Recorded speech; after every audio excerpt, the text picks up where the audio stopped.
凌晨4点多，警方开车巡逻，发现这辆黑色自小客的驾驶开车摇摇晃晃，相当可疑，要求驾驶路边停车接受拦查，没想到却。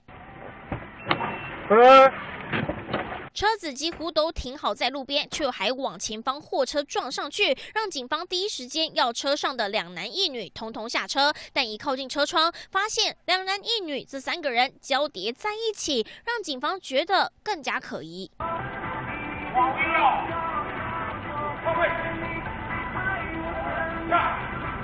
女子缓缓从驾驶座下车，表示和现任男友以及前男友3人到了钓虾场喝酒聊天。但警方调阅监视器，发现开车的人明明是个男的，怎么一下车变成女的？车上还散发出浓浓酒味。追问之下，原来这3个人在车内座位大风吹，女子企图掩饰酒驾，帮前男友顶罪。陈女她下车以后，我们发现共场有2名男子，那2名男子身上有浓浓的酒味，加上他停车的时候向前面的车子撞击一下，怀疑说驾驶是另有其人。女子谎言被拆穿，最后乖乖交代实话。女子酒测值为0，现任男友酒测值0.24，而开车的前男友酒测值0.33，3个人分别被依公共危险罪和顶替罪送办。记者赖冠章台南报道。